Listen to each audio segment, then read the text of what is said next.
Before we begin, a quick and important disclaimer. The following content explores the historical, social, and legal evolution of divorce through the lens of early American cinema. This video is for educational and entertainment purposes only and does not constitute legal, psychological, or professional marital advice. Divorce laws vary significantly by jurisdiction, and the historical precedents discussed should not be taken as modern legal guidance. Please conduct your own due diligence and consult with a qualified legal professional regarding any personal matters. In 1915, if you walked into a crowded Nickelodeon in New York City or a Grand Movie Palace in Chicago, you weren't just seeing flickering lights on a sheet. You were witnessing the systematic destruction of the American family as the previous generation knew it. We often think of the Great Divorce era as a product of the 1970s and 80s, but the fuse was actually lit over a century ago by the silent stars of the silver screen. Imagine a world where divorce was so scandalous it could end a political career or lead to total social exile. And then imagine a medium cinema that suddenly began telling millions of Americans that staying in a miserable marriage was not a virtue, but a tragedy. In the next few minutes, we are going to uncover how the earliest filmmakers in the United States successfully rebranded the broken home from a moral failure into a triumph of individual liberty. We are diving into the lost archives of the early 1900s to see how a handful of silent films didn't just reflect society. They actively manipulated the American legal system and paved the way for the no-fault world we live in today. What we are exploring today is a deep dive masterclass into the DNA of the modern American relationship. Understanding the propaganda and the artistry of early U.S. cinema, you will gain a profound clarity on why we view commitment, soulmates, and the right to leave the way we do in the 2020s. This isn't just a history lesson. It is a diagnostic tool for the modern heart. We are going to break down the specific cinematic techniques used to make audiences sympathize with the adulterer and the deserter, and how those same psychological triggers are still used in media today to shape your expectations of romance. To understand where we are now, we have to look at the historical trends of the late 19th century. Before cinema took hold, marriage in the United States was largely viewed through a contractual and religious lens. It was a social stabilizer. If you look at case studies from the 1880s, the legal grounds for divorce were incredibly narrow. In many states, you had to prove extreme cruelty or flagrant adultery. And even then, the social cost was a form of civil death. But then came the moving picture. Early filmmakers like Cecil B. DeMille and D.W. Griffith realized something early on: conflict sells. And there is no conflict more visceral than the domestic trap. Let's look at a pivotal example from the era. The 1919 film, Don't Change Your Husband. This wasn't just a movie. It was a manual for the burgeoning middle class. The plot followed a woman who divorces her boring, onion-eating husband for a more exciting, wealthy man, only to realize that her first husband has improved himself in the interim. While it sounds like a simple rom-com, the revolutionary act was the depiction of divorce as a casual, accessible option for a woman of status. The potential outcomes of this shift were massive. Cinema began to shift the burden of proof for a happy life from the community to the individual. In the early 1900s, the U.S. had one of the highest divorce rates in the Western world, a statistic that shocked European observers. Critics of the time explicitly blamed the movies for this. They argued that the silver screen was teaching young women to expect celluloid romance, a heightened, impossible standard of constant passion that real life could never sustain. When real life failed to meet the 24 frames per second fantasy, the divorce court was the next logical stop. Consider the step-by-step evolution of how divorce was framed on screen. In the very earliest shorts, roughly 1895 to 1905, divorce was often treated as a chase or a slapstick joke. It was a chaotic disruption of order. However, as the industry matured into the feature film era of the 1910s, the narrative became the reformist melodrama. Filmmakers started using close-ups to capture the silent suffering of a wife tied to a cold, distant husband. This was a psychological breakthrough. By using a close-up, the director forced the audience to empathize with the individual's internal pain over the societal need for a stable household. This period saw the rise of the new woman archetype. Actresses like Mary Pickford and later, the more provocative vamps like Theda Bara, portrayed women who had agency. They weren't just objects to be married off. They were subjects who could choose. Data from the era shows a direct correlation between the rise of urban cinema attendance and a spike in divorce filings in those same urban centers. While correlation isn't always causation, social historians have long noted that the movie colonies of Los Angeles and New York acted as a laboratory for new social behaviors that would eventually filter down to the rest of the country. We also have to look at the social problem film. In the 1910s and 20s, directors began tackling the legal hurdles of divorce head-on. They showcased the collusion that was often required to get a legal separation. Since many states required a specific fault like adultery, couples who simply didn't like each other anymore would hire professional correspondents, essentially actors, to be caught in a hotel room by a private investigator so they could provide evidence for the court. Cinema exposed this hypocrisy by showing the absurdity of the law. Movies like The Affairs of Anatole, 1921, highlighted the gap between the rigid legal code and the messy reality of human emotion. This created a feedback loop. The more the movies showed divorce as a path to personal growth, the more the public demanded more flexible laws. This was the beginning of the transition from marriage as a sacrament to marriage as a lifestyle choice. In the 2020s, we take this for granted. We view the right to be happy as an almost constitutional entitlement in our relationships. But that idea was manufactured frame by frame in the dark theaters of the early 20th century. Take the case study of the divorce colony in Reno, Nevada. During this era, Nevada capitalized on the demand for quickie divorces, requiring only a short residency period. Early films often featured characters going to Reno. This turned a legal procedure into a cultural trope, a pilgrimage to freedom. The media didn't just report on Reno, they romanticized it. They showed the Reno divorcee as a sophisticated, independent figure, often clad in the latest fashions, casting off the shackles of a dusty Victorian past. This brings us to the core of why this matters to you today. The modern idea of divorce isn't a modern invention at all. It is a century-old cinematic product. When you watch a modern drama today about a couple drifting apart, you are seeing the direct descendants of the tropes established in 1915. The focus on incompatibility, rather than infidelity, was a narrative choice made by early screenwriters to make their protagonists more sympathetic to a broad U.S. audience. They needed the audience to root for the divorce, and to do that, they had to redefine what made a marriage broken. It wasn't just about violence or desertion anymore. It was about the death of the spark. As we move forward in this masterclass, we are going to look at the specific films that the censors tried to ban because they feared these movies would desensitize the American public to the sanctity of the home. We will look at the specific data points of how divorce rates climbed in tandem with the expansion of the studio system, and we will analyze the step-by-step visual language used to turn the ex-husband from a villain into a mere mistake on the path to self-discovery. We are pulling back the curtain on the most successful social engineering project in American history, the rebranding of the American family. To truly understand the magnitude of this shift, we have to look at the specific machinery of the early Hollywood studio system. Imagine it is 1922. You are a regular American citizen, perhaps someone like James, a shopkeeper in Ohio, or Sarah, a young woman working in a textile mill in Massachusetts. For your entire life, the primary influences on your morality have been your local clergy, your parents, and the tight-knit community of your small town. In James and Sarah's world, divorce is a word spoken in whispers behind closed doors. It is a source of profound shame that taints entire lineages. But then the Nickelodeon on the corner is replaced by a massive, ornate movie palace. And for 30 cents, James and Sarah are transported into a world where the most beautiful people on earth are making divorce look like a necessary step towards spiritual enlightenment. This was the birth of the glamorous divorcee. Case studies from the early 1920s show a fascinating trend: the rise of the sophistication narrative. Before this, a woman who left her husband was often portrayed in literature as a fallen woman who would inevitably meet a tragic end. Cinema flipped the script. In films like Old Wives for New, directed by Cecil B. DeMille in 1918, the story presents a husband who is stuck with a wife who has let herself go and become lazy. The film doesn't just suggest divorce. It advocates for it as a means of personal hygiene and progress. It suggests that by staying in a stagnant marriage, both parties are rotting. This was a radical departure from the historical trends of the previous century, which emphasized endurance as a civic duty. Step by step, the industry began to dismantle the legal and moral barriers by using the power of visual aspiration.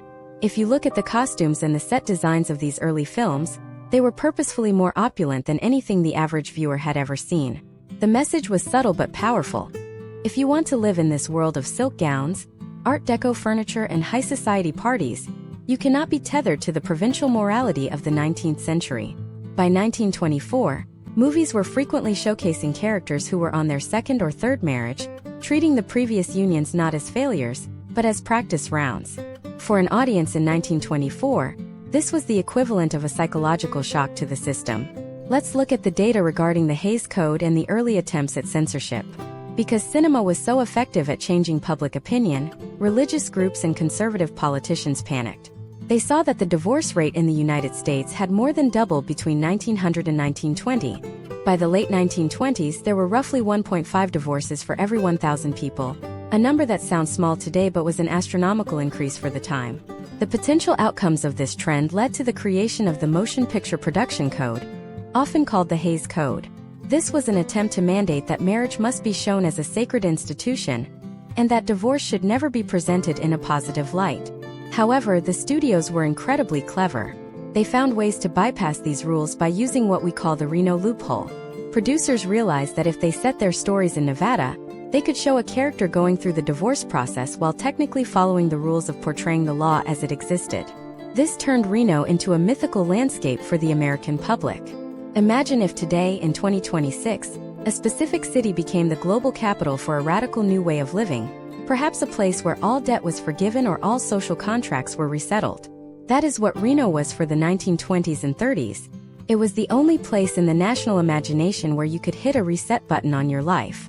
Early cinema also introduced the concept of the soulmate as a justification for ending a legal contract. This is a crucial point for our masterclass. Before the mass adoption of cinema, marriage was often based on compatibility of resources, family ties, or shared religious values. Cinema introduced the high-stakes, explosive romantic ideal. If your current spouse wasn't your soulmate, the one person in the universe destined to complete your spirit, then the marriage was viewed as a lie.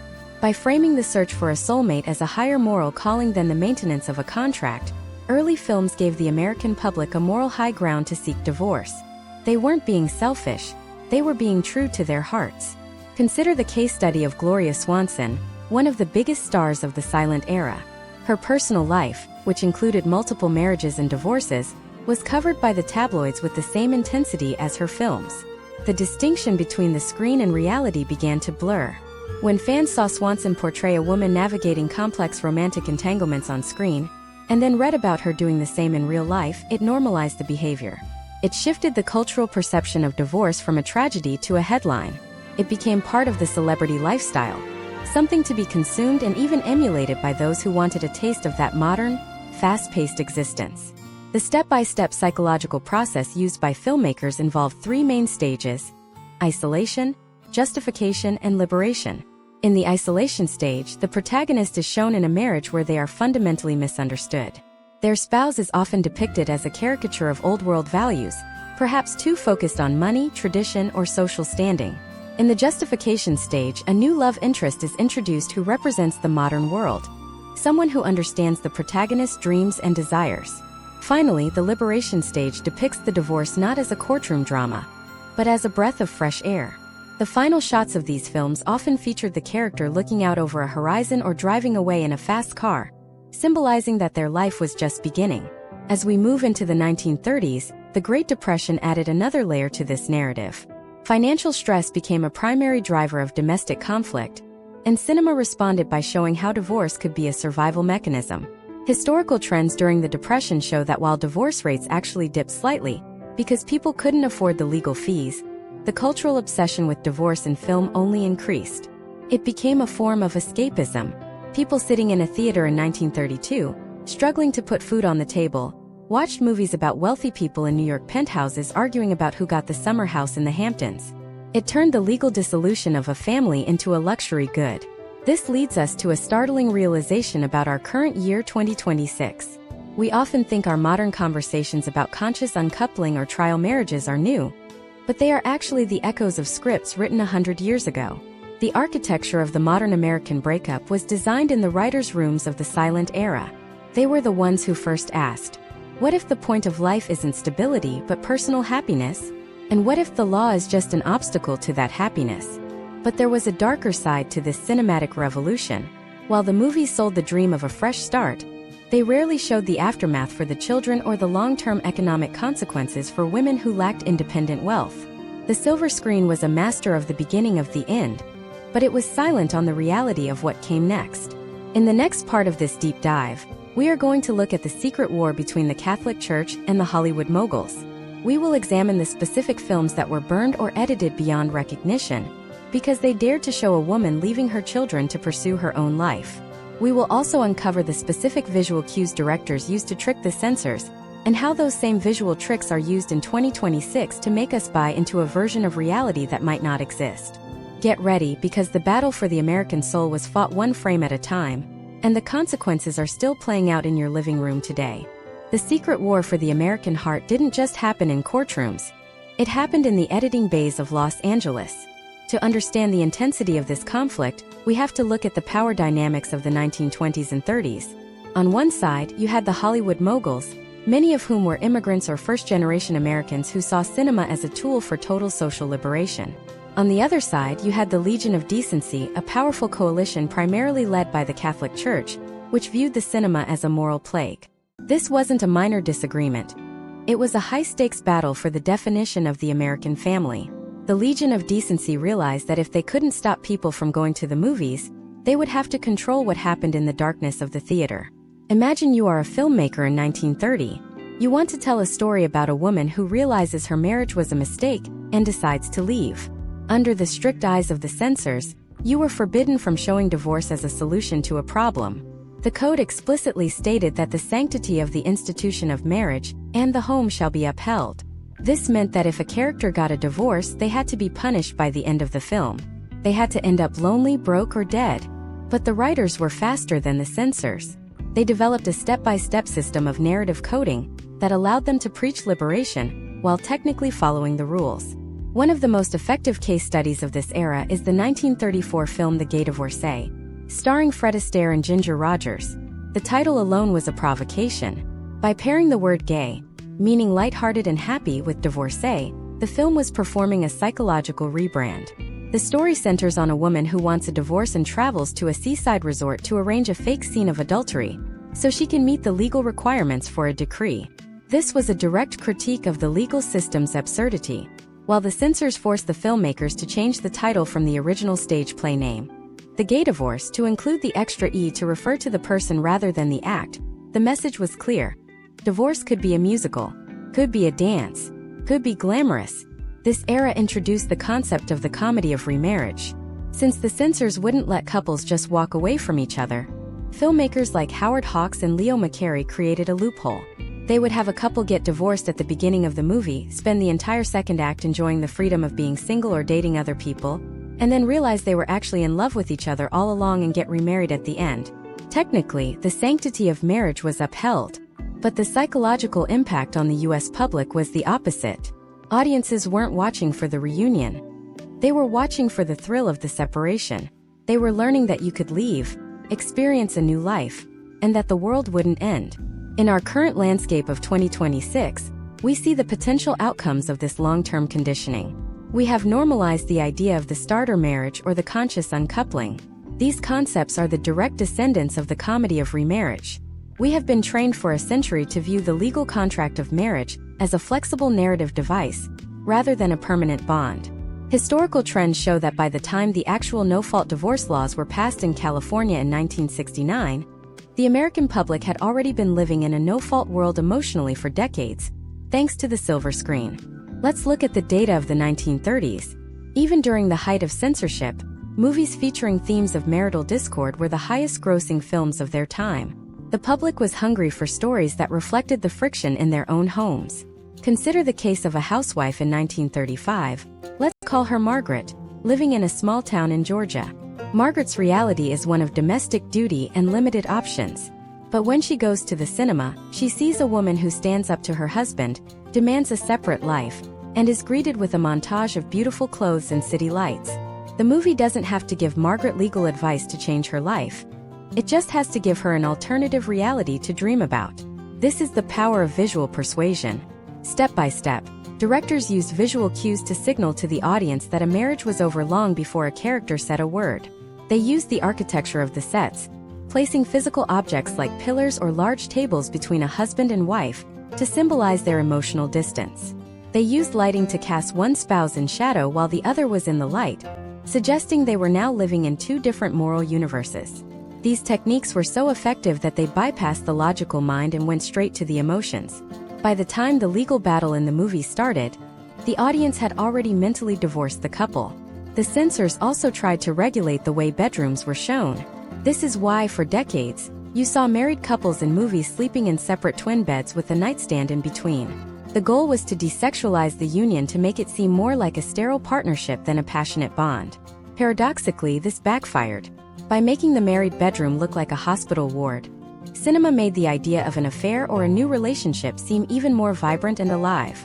The potential outcomes of these censorship rules actually accelerated the public's desire for divorce because it made marriage look inherently boring. In 2026, we are seeing a fascination with these early tropes again. Modern streaming platforms are filled with period dramas that revisit this era, often highlighting the silent suffering of the 1920s spouse.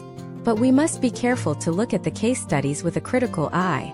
Early cinema was a business, and its primary goal was to sell tickets.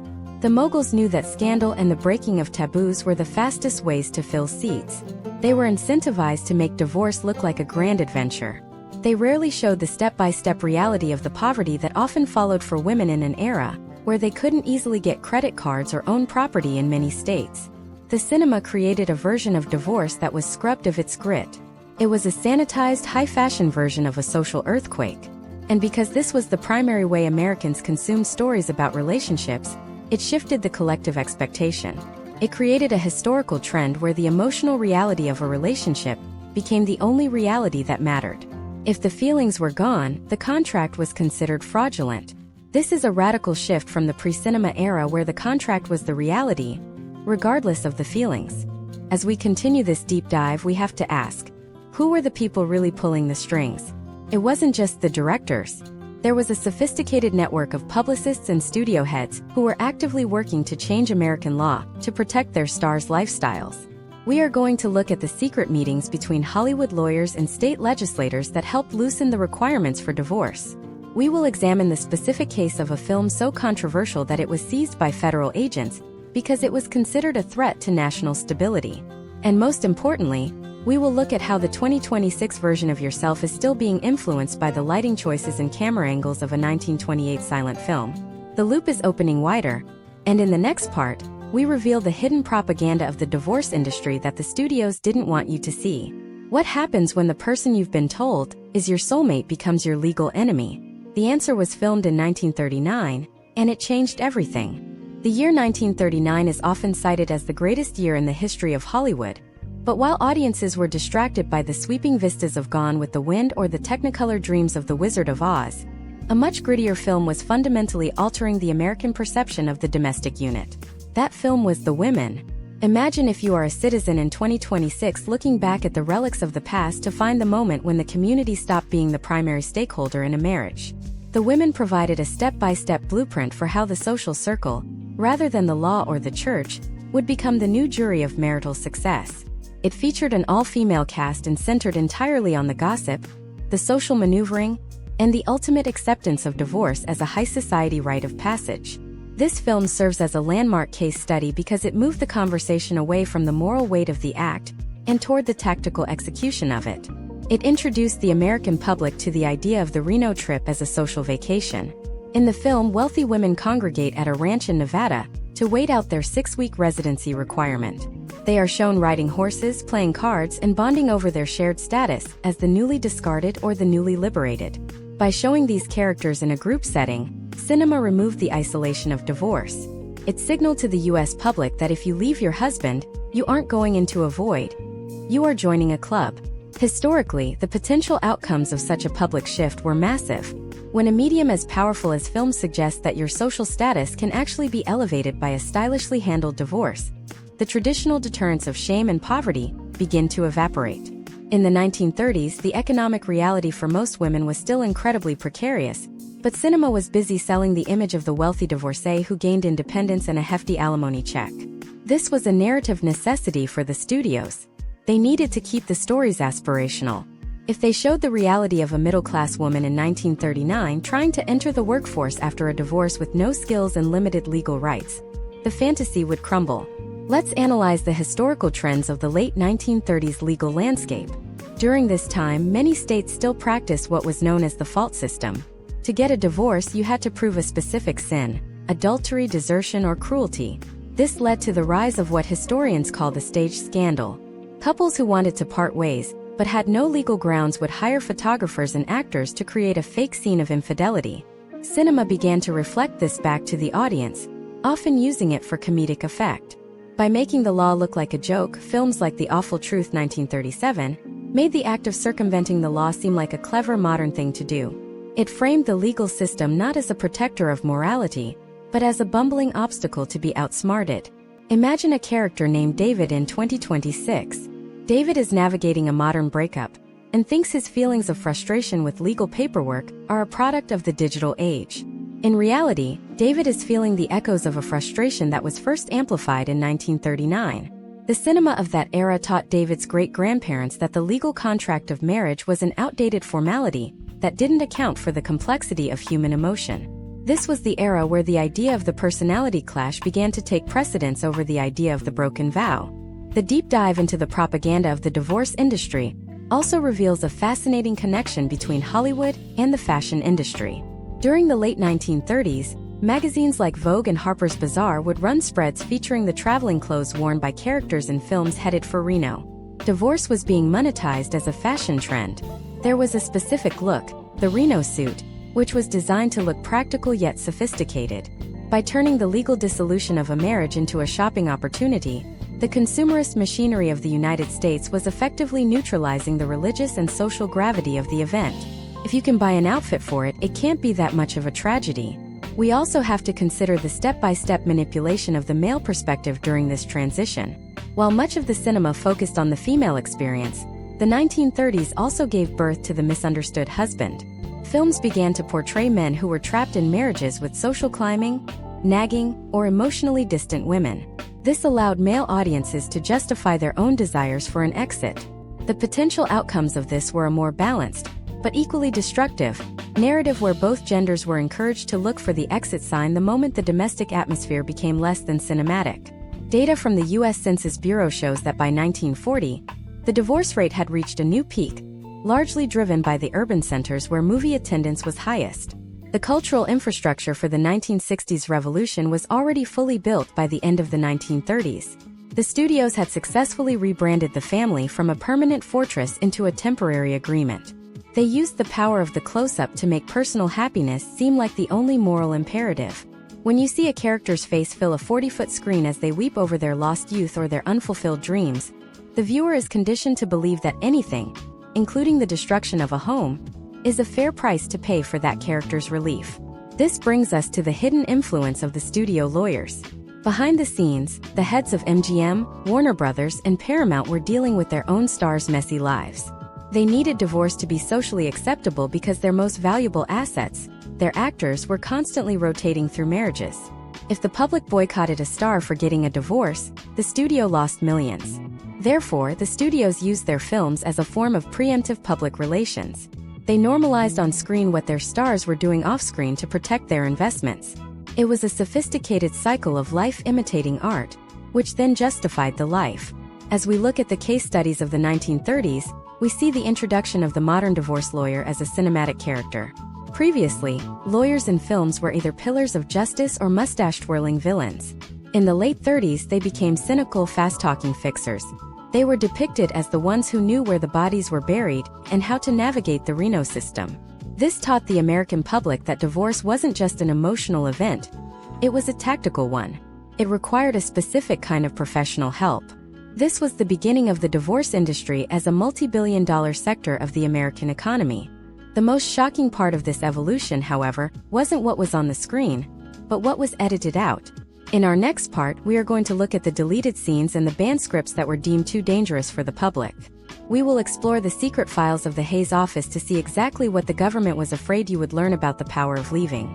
We will also examine how the onset of World War II nearly destroyed the divorce narrative, only to see it come back stronger and more toxic in the 1950s. What happened when the soldiers came home to a country that had been taught by the movies that their wives didn't need them anymore? The 1940s transition was a powder keg, And The Fuse was a single film that was so controversial it was blamed for a spike in domestic violence across the country. We are going to break down that film frame by frame to see how it manipulated the post-war American psyche. The Powder Keg of the 1940s was a film titled Gilda, released in 1946. While it is remembered as a classic noir, its impact on the American psyche was far more surgical. Imagine the scenario: millions of American men, whom we will represent with a character named Thomas, are returning from the front lines of World War II. Thomas has spent years dreaming of a static, frozen-in-time version of his wife and his home. But while he was gone, his wife, let's call her Martha, wasn't just sitting by the radio. She was working in factories, managing her own finances, and going to the cinema twice a week. What Thomas didn't realize was that Martha had been watching a new kind of heroine, the femme fatale. The femme fatale was the cinematic manifestation of the post-war anxiety surrounding divorce and female independence. In Gilda, Rita Hayworth portrayed a woman who used her sexuality and her previous marital history as both a shield and a weapon. The film introduced a level of psychological warfare into the domestic sphere that the United States public had never seen before. It wasn't about the legalities of the Reno divorce anymore. It was about the emotional power dynamic of who owned whom. When Thomas walked back into his living room in 1946, he was expecting a 1930s housewife, but he was met with a woman who had been conditioned by noir cinema to believe that her survival depended on her ability to walk away from any man at any time. Historical trends of this period show a massive, unprecedented spike in divorce filings immediately following the war. In 1946 alone, there were over 600,000 divorces in the United States. This wasn't just due to the stress of war. It was the result of a profound cultural mismatch fueled by the movies. The potential outcomes of this friction were catastrophic for the traditional family model. Cinema responded by leaning into film noir, a genre where marriage was often depicted as a trap or a prelude to a crime. Consider the case study of Double Indemnity, 1944. It didn't just show a woman wanting to leave her husband. It showed her conspiring to eliminate him for insurance money. This was the dark shadow of the glamorous Reno divorce of the 1930s. The message had shifted from divorce is a fresh start to your spouse might actually be your greatest enemy. Step by step, the films of the mid-1940s began to dismantle the idea of the safe home. Directors like Billy Wilder and Fritz Lang used high-contrast lighting, the famous chiaroscuro, to make the domestic space look like a prison. They used Venetian blinds to cast bar-like shadows across the faces of husbands and wives. This was visual propaganda designed to make the audience feel the claustrophobia of a traditional marriage. For a viewer in 1947, these movies were validating their own sense of post-war restlessness. They were being told that their desire to break free wasn't a moral failing, but a natural response to a world that was fundamentally broken. The internal files of the Hays office from this era reveal a desperate attempt to curb this noir cynicism. Censors tried to force directors to include scenes where the unfaithful or divorcing wife met a tragic end, hoping this would act as a deterrent. However, the data suggests this had the opposite effect. The more the movies punished their heroines, the more the audience sympathized with them. The tragic ending became a form of martyrdom. When Gilda sings "Put the Blame on Mame," she isn't just performing a song. She is mocking the very idea of feminine guilt. This resonated deeply with a generation of women who were being told to give up their wartime jobs and return to the kitchen. Now, look at how this echoes in 2026. Today we have an entire subgenre of true crime and psychological thrillers that treat marriage as a dangerous game of hidden motives. This cynicism was born in the 1940s. We have moved from the idea of the broken home to the idea of the toxic relationship. The step-by-step evolution of this language started with the noir scripts that replaced the word love with the word obsession. By redefining healthy attachment as a form of entrapment, cinema paved the way for a society that prioritizes the exit strategy over the reconciliation. Let's examine a specific case study of a film that was nearly banned for its portrayal of post-war domesticity. The Best Years of Our Lives, 1946. While mostly patriotic, it featured a subplot where a returning soldier finds his wife has become a different person who is totally uninterested in his trauma. The film was praised for its realism, but it sent a shockwave through the country. It suggested that even the most heroic men could be discarded by the women they fought for. This was a direct attack on the myth of the returning hero, and a stark warning that the American marriage was no longer a guaranteed refuge. During this time, the movie industry also began to experiment with the idea of the child as a pawn in the divorce narrative. Before the 1940s, children were often shielded from the messiness of cinematic divorce. But in the post-war era, films started showing the child's perspective, not necessarily to discourage divorce, but to heighten the drama. By making the child a witness to the parents' unhappiness, cinema suggested that staying together for the kids might actually be more damaging than leaving. This is a narrative we still see used in 2026 as a primary justification for ending marriages.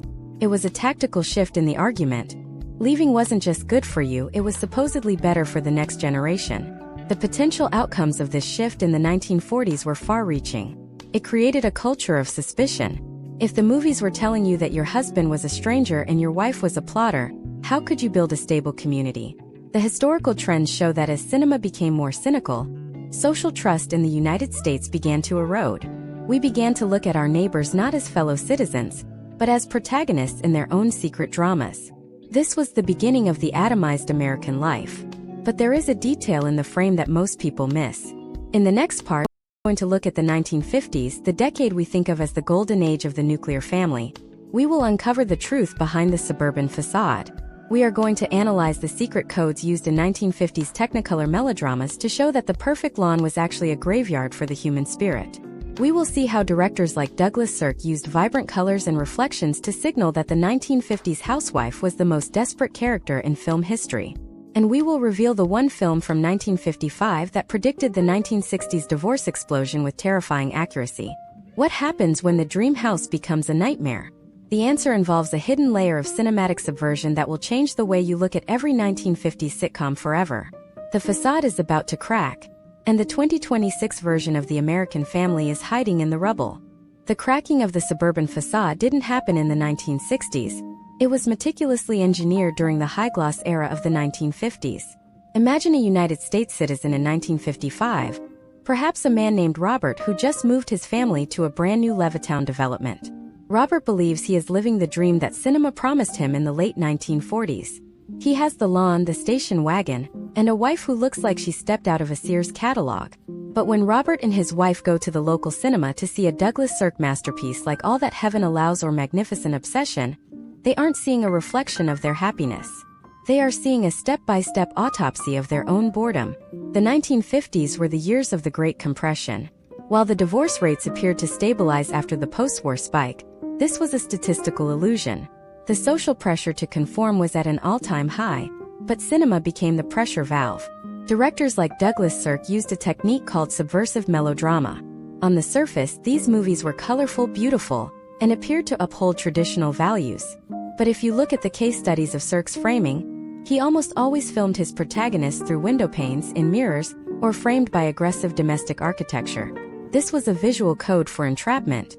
It told the audience that the beautiful home wasn't a sanctuary. It was a glass cage. Consider the historical trends of the mid-1950s regarding women's mental health and its portrayal in film. This was the era of the tranquilizer, often called mother's little helper. Cinema began to hint at this long before the news media did. In films like Bigger Than Life 1956, we see the domestic unit disintegrating not because of an outside threat, but because of the internal rot of the patriarchal structure itself. The film follows a father who becomes addicted to cortisone and turns into a domestic tyrant. This was a radical shift. It suggested that the middle-class American man, the hero of the 1940s, was now a potential threat to the family.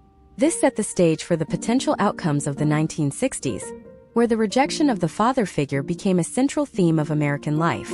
Step by step, the 1950s cinema began to dismantle the idea that financial stability was enough to sustain a marriage. This is where the modern concept of emotional fulfillment really took its final lethal form. In the 1955 film All That Heaven Allows, a wealthy widow falls in love with her younger gardener. Her children and her social circle are horrified, not because the man is bad, but because the relationship violates the social contract of her class. The film ends with a profound sense of isolation. It taught the 1950s audience that the community, the very people who were supposed to support your marriage, were actually the ones strangling your soul. For a US audience in 2026, this narrative feels like common sense, but in 1955, it was a revolutionary call to prioritize individual passion over communal duty. Let's look at the data from the 1950s studio system regarding the teen market. This was the decade when Hollywood realized that teenagers were their primary demographic. Movies like Rebel Without a Cause, 1955, didn't just show teen angst, they showed parental failure. The parents in these films were depicted as weak, bickering, or fundamentally dishonest. By portraying the traditional married couple as a failed experiment in the eyes of their children, cinema began to deauthorize the institution of marriage for the next generation. If the kids see the marriage as a sham, the kids will grow up to be the first generation to embrace no-fault divorce with open arms. Imagine the scenario for a teenager in 1957. Let's call him Jim. Jim watches James Dean scream, "You're tearing me apart," at his parents. Jim isn't just watching a movie. He is receiving a masterclass in the validity of his own resentment toward his parents' stable, boring life. Jim is being conditioned to believe that the traditional family structure is a lie that must be exposed. This is the open loop that would eventually lead to the radical social shifts of the 1960s. The cinema of the 1950s was the laboratory where the chemicals of the 60s were mixed. Another critical case study from 1955 is The 7-Year Itch.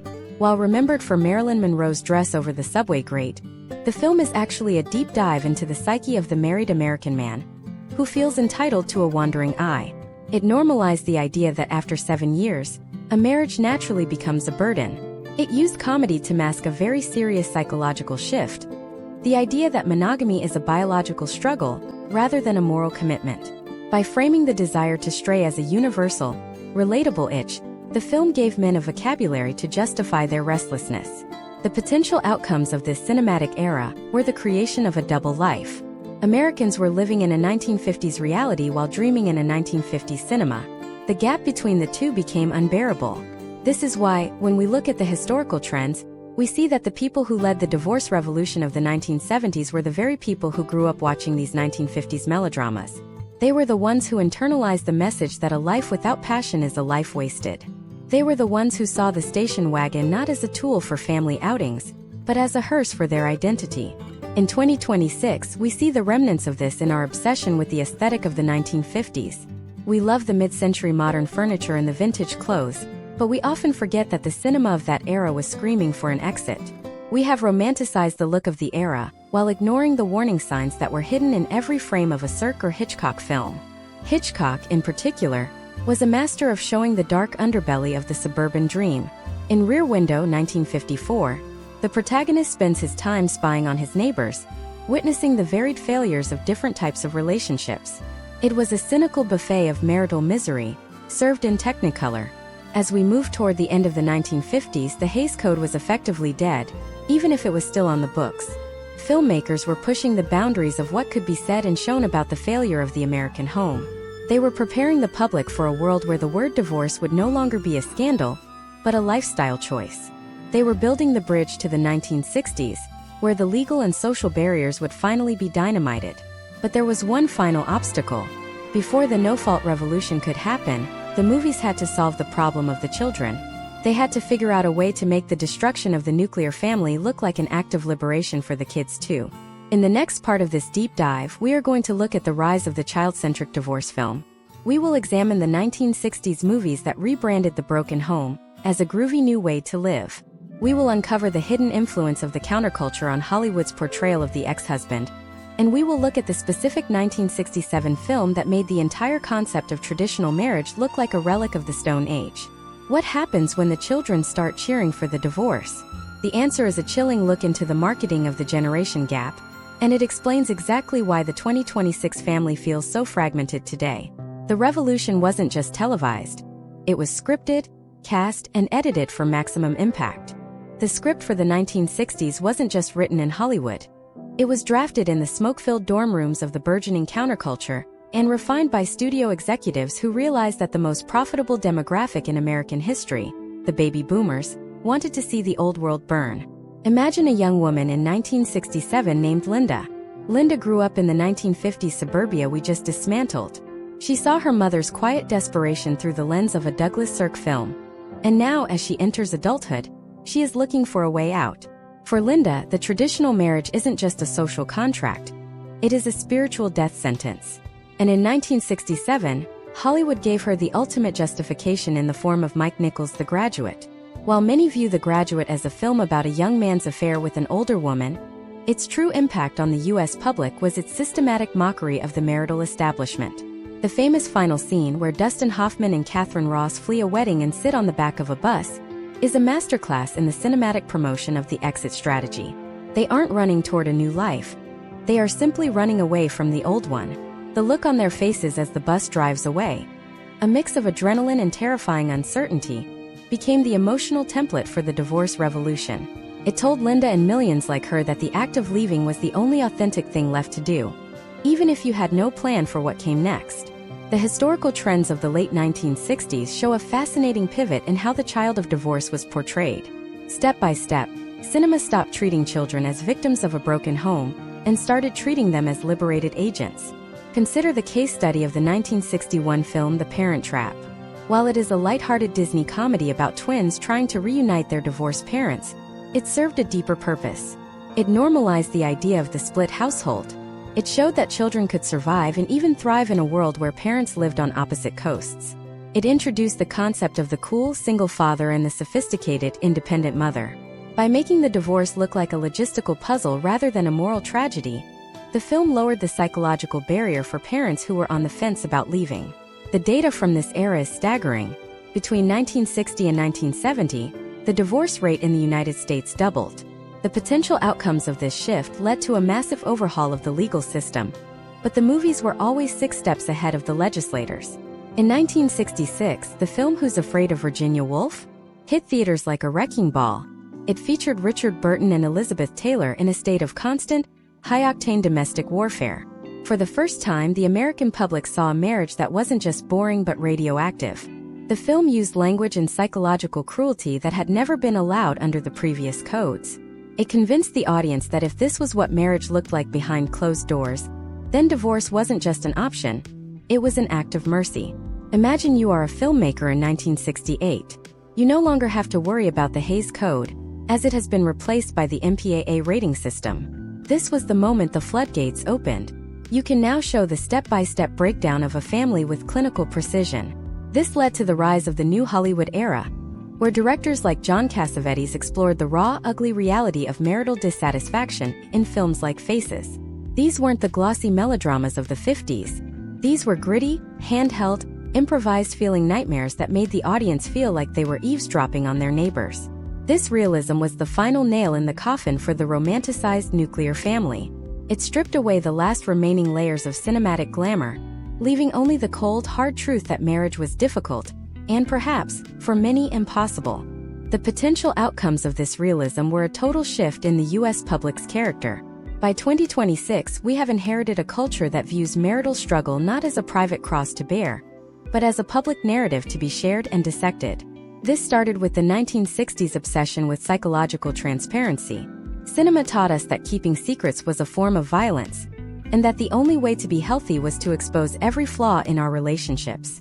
This paved the way for the 1969 passage of the first no-fault divorce law in California, signed by Ronald Reagan, who was himself a former Hollywood actor and divorcee. The irony was complete. The cinema had finally rewritten the law in its own image. Let's look at another case study from 1967. Guess Who's Coming to Dinner? While primarily a film about racial integration, it also highlighted the generational divide regarding the definition of love and commitment.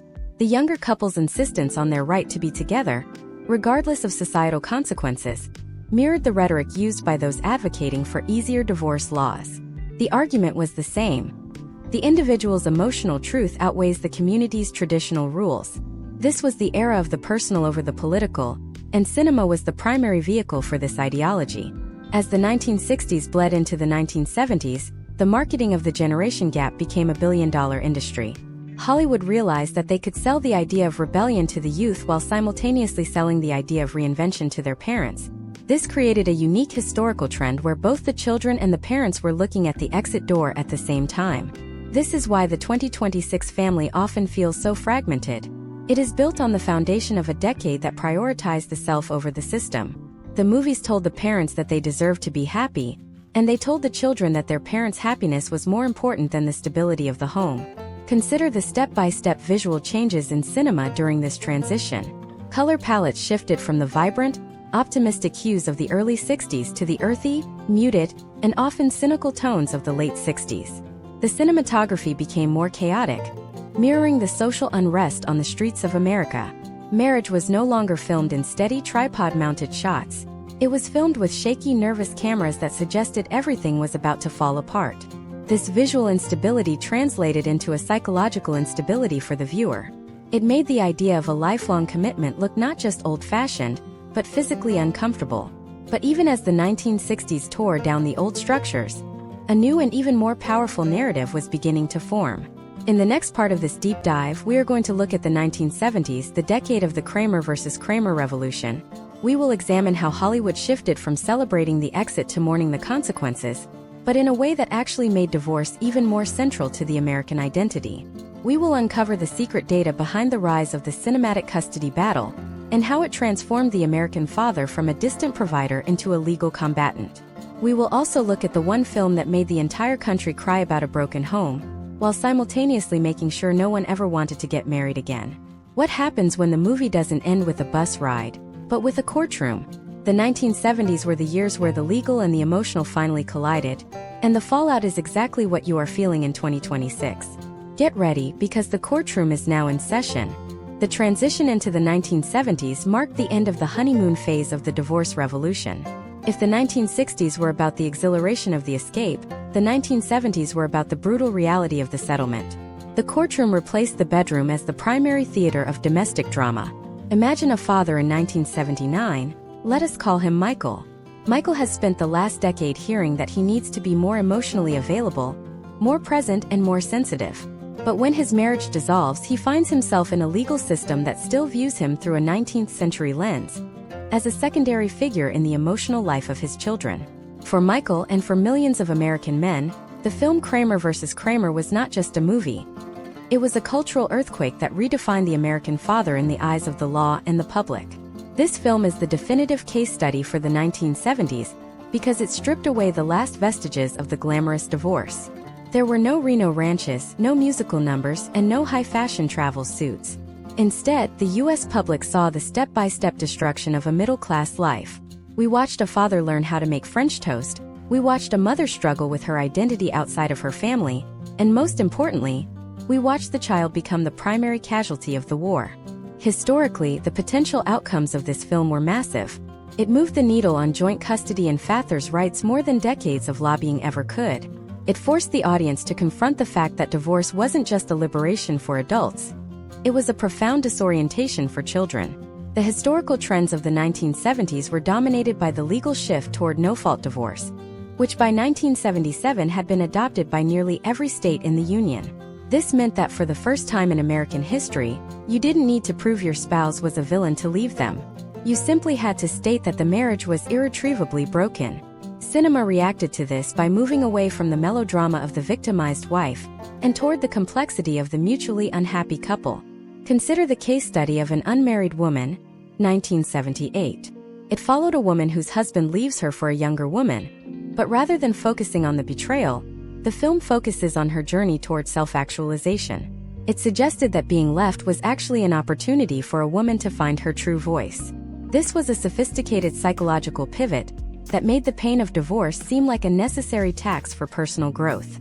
By 1979, the United States was seeing the highest divorce rates in its history, with nearly 50% of all marriages ending in dissolution.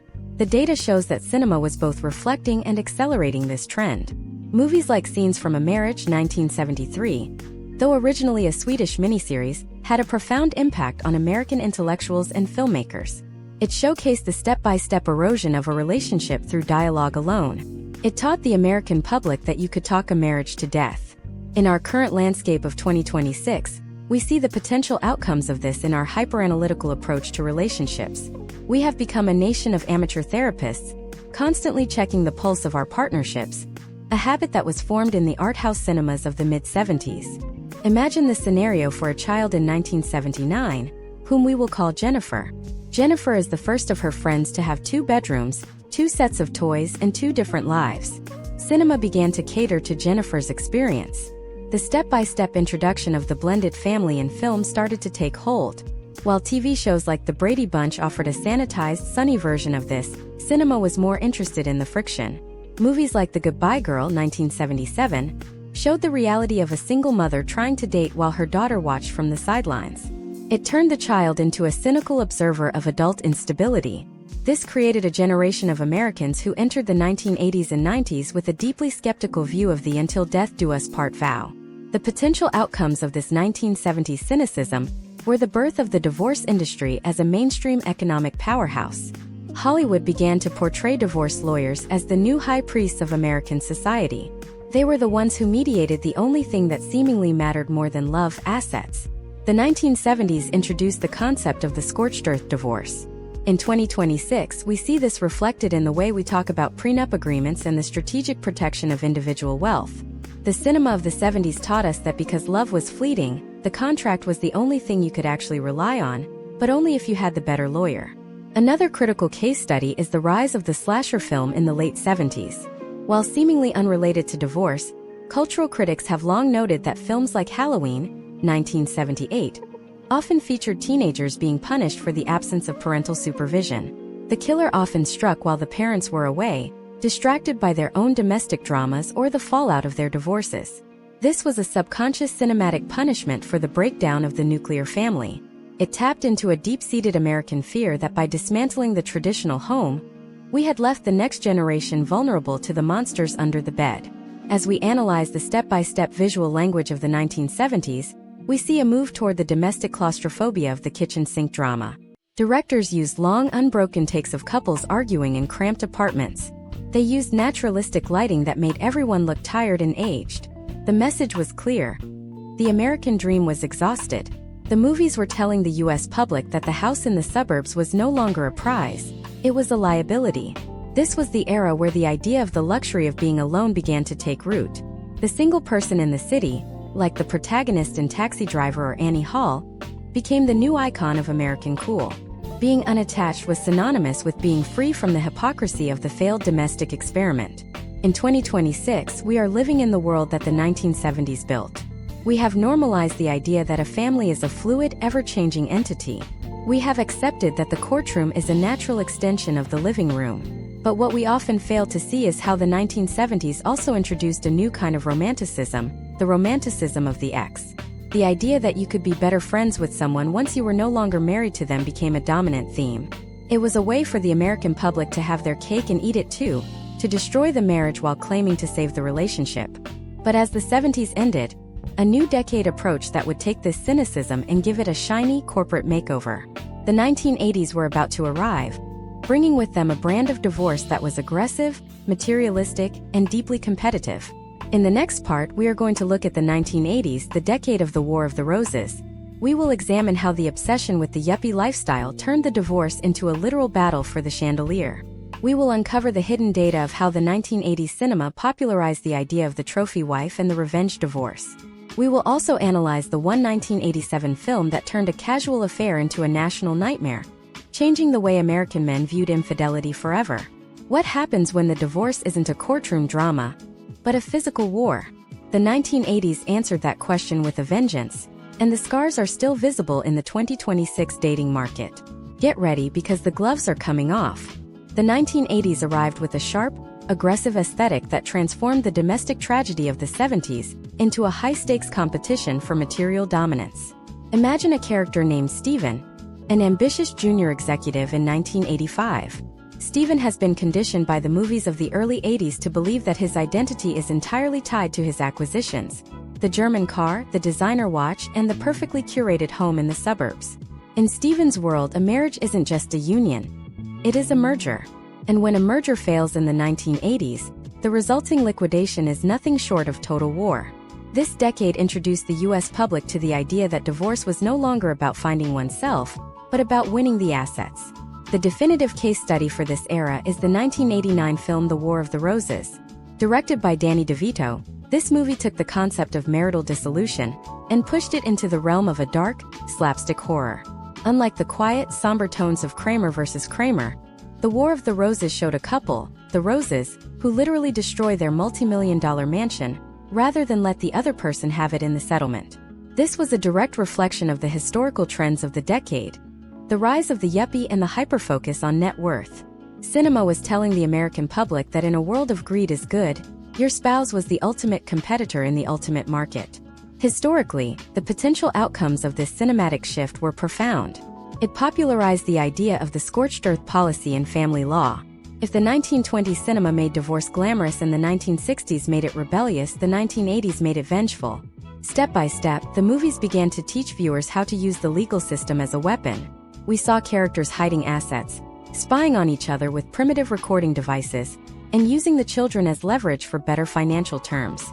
In 2026, we see the remnants of this in our adversarial legal culture, where the primary goal of a divorce is often to make sure the other party leaves with as little as possible. Let us analyze the step-by-step psychological impact of the 1987 film Fatal Attraction. While primarily a thriller about an affair, its underlying message was a terrifying warning to the American husband. Your domestic stability is a fragile illusion that can be destroyed by a single lapse in judgment.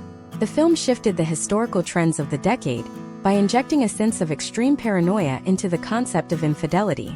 It turned the other woman from a sympathetic character, like those seen in the 1930s, into a literal monster who would boil the family pet. This was a move by Hollywood to reinforce the nuclear family through fear rather than through morality. It suggested that you should stay married not because it is right, but because the world outside is full of people who will destroy your life. The data from the 1980s shows a stabilization of the divorce rate, but a massive increase in the complexity and cost of the proceedings. The business of divorce was booming. Cinema reflected this by introducing the shark lawyer as a recurring archetype. Characters like the divorce attorney in The War of the Roses weren't just legal advisors, they were philosophers of conflict. They coached their clients on how to alienate their spouses and how to survive the emotional fallout by focusing on the cold, hard numbers. This taught the US public that the person you once loved could, overnight, become a hostile entity that needed to be managed by a professional. Imagine a scenario in 2026 where a couple is sitting down with a mediator. They are calm, they are rational, and they are using therapy speak to navigate their separation. But underneath that calm exterior is a fear that was planted in their subconscious by 1980s cinema. The fear that if they aren't careful, their partner will flip a switch and try to take everything. This is the legacy of the 80s, the normalization of domestic suspicion. We transitioned from the idea of the soulmate to the idea of the potential adversary. Consider the historical trends of the trophy wife narrative that emerged in the late 80s. Films like Wall Street or Working Girl began to portray women as either competitors in the corporate boardroom or as high-value accessories for the successful male. This shifted the idea of divorce from a social tragedy to an upgrade cycle. If a man reached a certain level of success, the cinema suggested that he was entitled to trade in his first wife for a newer model. This was the era where the term first wife began to enter the popular lexicon with a sense of inevitability. It framed the first marriage as a stepping stone rather than a destination. The potential outcomes of this disposable marriage culture were a further erosion of the communal support for the institution. When the movies show successful men and women constantly rotating through partners, as if they were luxury goods, the social pressure to maintain a difficult marriage evaporates. Step by step, Hollywood removed the gravity from the act of leaving. By the end of the 80s, the lifestyle aspect of divorce had become so prevalent that it was even featured in children's media.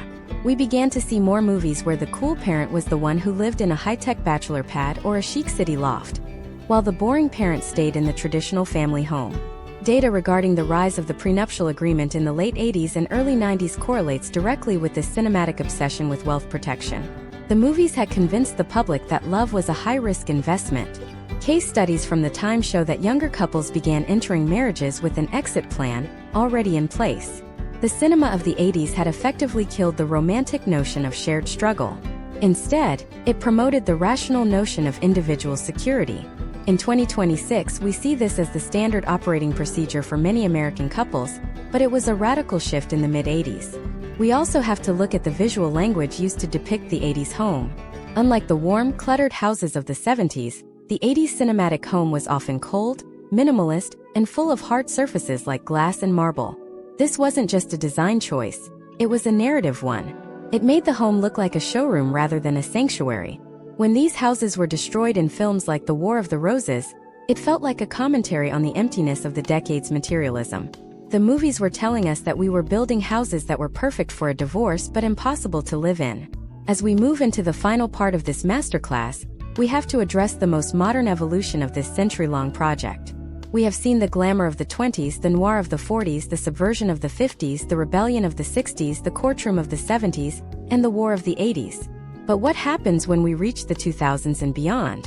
What happens when the cinema stops trying to shock us with divorce because it has become the most mundane part of the American experience? In the next and final part, we are going to look at the 21st century cinematic landscape, from Marriage Story to the rise of social media relationship vlogging in 2026. We will reveal how the contentification of divorce has turned our private pain into a public commodity. We will analyze the data behind why we are now divorcing from the idea of marriage altogether. And finally, we will answer the most important question. Was the cinema reflecting our nature? Or did it spend 100 years creating a nature that makes it impossible for us to stay together? The final frame is about to be revealed, and it looks a lot like the screen you are holding right now. The transition into the 21st century, and specifically into our current year of 2026, represents the final stage of this century-long cinematic experiment, the total normalization and contentification of marital dissolution. We have moved beyond the shock of the 1920s, the darkness of the 1940s, and the warfare of the 1980s. Today, divorce is often portrayed not as a tragedy or even a war, but as a standard administrative phase of the adult life cycle. Imagine a person in 2026 named Alex.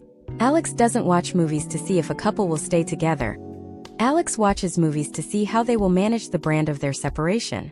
In the age of social media and prestige streaming, the divorce has become a performative act of personal branding. A pivotal case study for this modern era is the 2019 film Marriage Story. Directed by Noah Baumbach, this film served as a technical manual for the 2020s. It didn't focus on villains or affairs. It focused on the step-by-step exhaustion of two people who still love each other, but can no longer exist in the same narrative. The film was celebrated for its hyperrealism, particularly the scenes involving legal mediators and the high costs of maintaining two separate lives in expensive urban centers. For the US public, Marriage Story was a mirror of a new reality where divorce is a professionalized industry. It stripped away the last bits of 1980s theatricality and replaced them with a cold, logistical sadness. It taught audiences in the 2020s that you can be a good person, have a good spouse, and still fail at the institution of marriage because the system itself is designed for individual expansion rather than collective endurance. Historical trends in the 2020s show a fascinating paradox.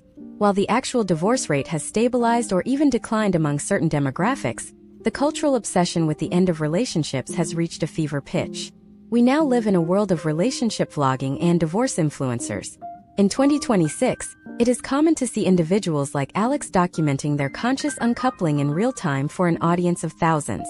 This is the ultimate potential outcome of the cinematic journey we have tracked. When the camera moved from the movie studio into the palm of our hands, the private life became a permanent production. The tropes established by Cecil B. DeMille and Douglas Sirk, the lighting, the dramatic pauses, the carefully curated wardrobe, are now used by ordinary citizens to frame their own breakups as a form of content. The data suggests that this has created a phenomenon known as the divorce curiosity. Because we are constantly exposed to the curated narratives of singlehood or successful co-parenting on our screens, the psychological cost of leaving has never been lower. We are seeing a historical trend where people are opting out of marriage earlier or choosing not to enter it at all, citing the potential outcomes of domestic entrapment they have seen modeled for a century. The cinema did its job too well. It made the exit so accessible and so visually appealing that the commitment itself now feels like a high-risk gamble with low artistic returns.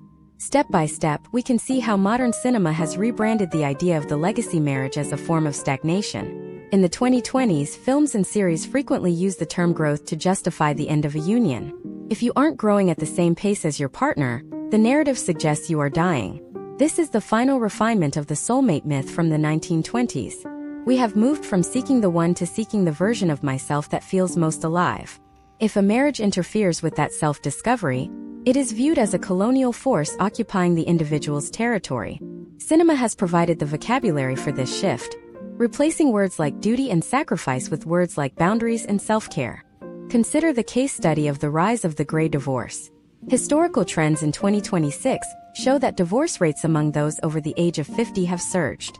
Cinema has responded with a flurry of films and shows depicting older individuals casting off decades of marriage to start over. This sends a powerful message to the US public. It is never too late to hit the reset button. While this is framed as a liberation, the potential outcomes for the long-term social fabric are still being calculated. We are witnessing the first generation of seniors who are navigating aging without the traditional family safety net, a reality that cinema often glosses over in favor of a montage of an older woman starting a pottery business in a sun-drenched studio. The visual language of 2026 cinema further reflects this atomization.